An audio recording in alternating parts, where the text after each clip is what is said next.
kaitan antara kasus fitnahan ijazah palsu ya dengan pemberlakuan KUHP baru ini, di mana disebutkan misalnya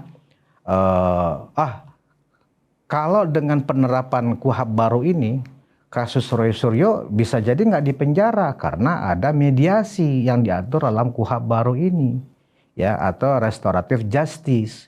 Nah, kalau terkait dengan restoratif justice di mediasi di KUHP lama sebenarnya juga diatur, tetapi ini lebih tegas, di KUHP baru ini katanya lebih tegas. Nah, ini juga tentu pro kontra ya.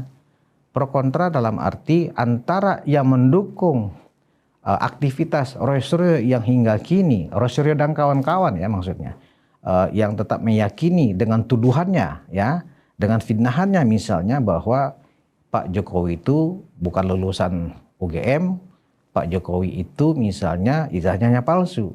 Nah, itu sebenarnya bisa dimediasi ya, sehingga tidak lari ke pengadilan, ke penuntutan gitu loh. Nah, syarat-syarat di dalam restoratif justice atau mediasi itu ya tentu ada persetujuan para pihak tentunya ya. Nah, apakah kasus ini akan bergulir menjadi mediasi dan seterusnya? Saya pikir kita tinggal menunggu ya, karena hingga hari ini kasus fitnahan ijazah palsu masih di tangan penyidik Polda Metro Jaya. Konon katanya sebentar lagi akan P21. P21 artinya sudah lengkap, masuk ke penuntutan oleh pihak kejaksaan, dan pihak kejaksaan kemudian tinggal mendaftarkannya untuk dimasukkan ke persidangan, ya kan? Nah, apakah memungkinkan dengan KUHP baru ini misalnya para pihak melakukan semacam mediasi? Ya memungkinkan, tetapi persoalannya apakah berkenan kedua belah pihak untuk melakukan restoratif justice ini. Nah, kalau kita lihat dari perkembangan-perkembangan yang ada, kedua belah pihak sepertinya tidak sepaham dengan restoratif justice ini. Nah, khususnya para termul ya kan, termuliakan ini kan tidak menginginkan, harus benar-benar para penuduh harus bisa membuktikan bahwa yang mereka maksudkan ijazah palsu Pak Jokowi itu memang bisa dijelaskan di ruang sidang di depan majelis hakim benar palsu. Sebaliknya, pihak Pak Jokowi juga pasti akan melihatkan ijazah aslinya. Nah, sebenarnya kan hanya persoalannya di situ, ya kan? Bahwa di sini kemudian berdimensi politik ya, itulah kemudian yang menjadi menarik dari kasus ini, ya kan? Terlalu banyak spekulasi yang beredar di masyarakat tentang dimensi politiknya sedalam dan sejauh apa kasus fitnahan ijazah palsu ini, gitu loh.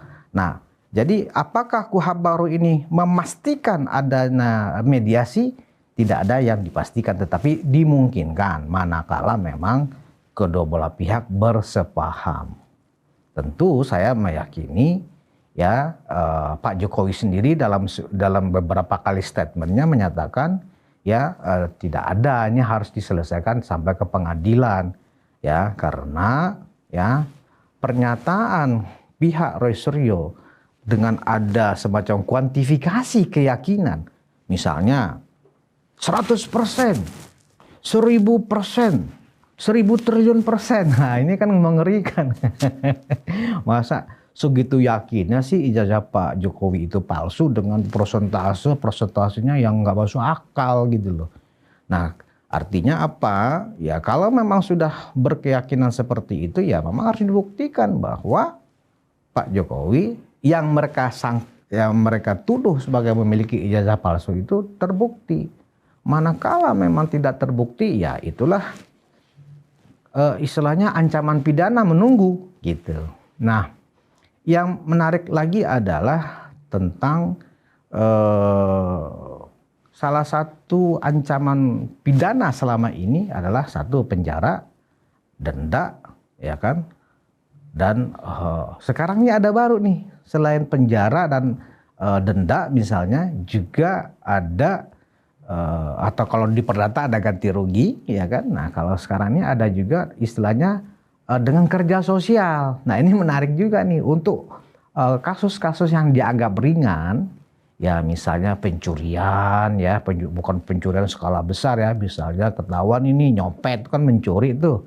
Ya cukup dengan kerja sosial. Juga misalnya kita ingat dulu ya ada kasus nenek Minah ya kan. Nah, kalau memang terbukti kasus-kasus masyarakat kecil seperti itu tidak dengan pidana penjara tetapi cukup dengan kerja sosial.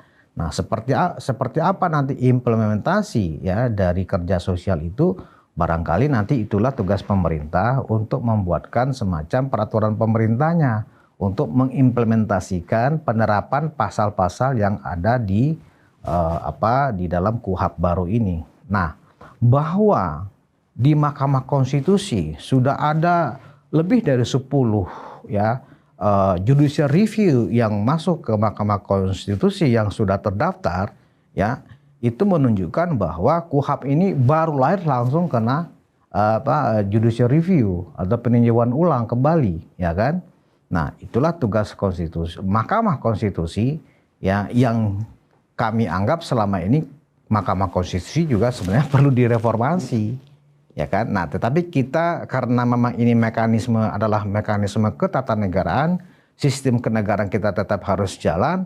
Nah, kita percayakan saja apakah benar laporan-laporan atau gugatan judicial review yang diajukan oleh warga negara, oleh masyarakat yang menilai ada yang bertentangan dengan Undang-Undang Dasar 1945 ya, KUHP baru ini. Nah, kita tunggu hasil dari judicial review yang sudah terregister di Mahkamah Konstitusi. Nah, selain sejumlah masyarakat yang mengajukan judicial review ke Mahkamah Konstitusi, sebagian kalangan juga meminta supaya pemberlakuan Kitab Undang Hukum Pidana atau Kitab Hukum Acara Pidana ini ditunda dulu pemberlakuannya, tidak langsung diberlakukan dari tanggal 2 Januari kemarin. Nah, ini juga adalah sebuah usulan agar pemerintah mengkaji ulang sejumlah pasal-pasal yang dianggap kontroversi tadi. Nah, karena misalnya masalah pidana terhadap orang yang melakukan tidur dalam satu rumah tanpa ikatan perkawinan, laki-laki dan perempuan maksudnya, itu kan adalah wilayah privat seseorang. Harusnya hukum tidak bisa masuk ke wilayah privat seseorang. Nah, artinya apa? Negara sudah mulai mengusik ya hak privasi warga negara yang memang selama ini tidak boleh masuk ke dalam ranah hukum. Nah, jadi banyak sekali memang pasal-pasal yang dinilai kontroversi. Nah, apakah kita bersepakat dengan undang-undang yang disahkan dari tahun 2023 dan baru berlaku 2 Januari 2026 ini akan ditunda atau kemudian akan ada perubahan-perubahan nanti dari hasil judicial review, hasil keputusan Mahkamah Konstitusi, ya kita tunggu.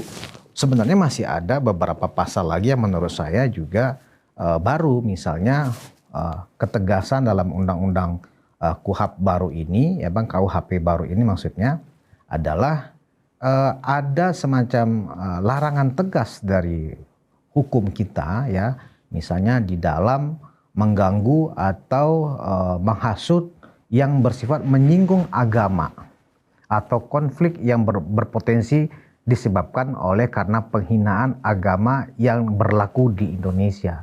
Itu juga masuk di dalam materi di dalam KUHP baru ini.